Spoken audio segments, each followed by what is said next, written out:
ধারাবাহিকের আগামী পর্বতে আমরা দেখতে চলেছি সকালের সোনালি আলো হোটেলের জানলা দিয়ে আসতেই রায়ানের ঘুমটা ভেঙে গেল। গত রাতে সেই আনন্দ মুহূর্তে পারুলকে রায়ানের গোলাপ ফুল দিয়ে প্রপোজ করা সবই যেন স্বপ্নের মতো লাগছিল একটা রায়ানের। কিন্তু পাশে হাত বাড়াতেই রায়ানের রক্ত হিম হয়ে গেল। বিছানা খালি, পাশে নেই পারুল। পারুল, পারুল তুই কোথায়?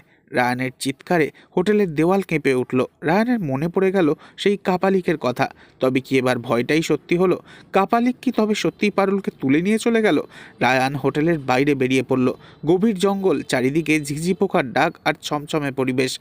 রায়ান শুধু দৌড়াচ্ছে আর পারুলের নাম ধরে চিৎকার করছে। অন্যদিকে জঙ্গলের এক প্রাচীন মন্দিরের সামনে জ্বলছে যজ্ঞের আগুন। সেখানে দেখা গেল এক ভয়ঙ্কর দৃশ্য। পারুলের কপালে কাপালিক জোর করে সিঁদুরের তিলক এঁকে দিয়েছে। ছাগল বলির মতোই পারুলকে বলি কাঠে বসানোর তোড়জোড় চলছে। ভয়ঙ্কর ঝোপের আড়ালে দাঁড়িয়ে কুটিল হাসি হাসছে সংযুক্তা ম্যাডাম আর শিরিন। তারা ছদ্মবেশে এসেছে এই ধ্বংসলীলা আনন্দ করে উপভোগ করতে। পারুল যখন প্রাণের ভয়ে রায়ান, রায়ান আমায় বাঁচা বলে চিৎকার করছে, ঠিক সেই মুহূর্তে ঝড়ের গতিতে সেখানে প্রবেশ করলো রায়ান। এক লাথিতে সে ফেলে দিল কাপালিকের হাতের খড়গ। শুরু হলো ধুমধুমার লড়াই। রায়ানের রুদ্র মূর্তির সামনে কাপালিক তো দূরহস্ত, সংযুক্তা আর শিরিনের বুকও ভয় দূর দূর করে কাঁপতে লাগলো।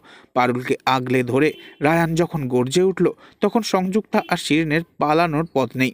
পুলিশ নিয়ে হাজির হলো রায়ানের বিশ্বস্ত লোকেরা। হাতে নাতে ধরা পড়ল দুই ষড়যন্ত্রকারী।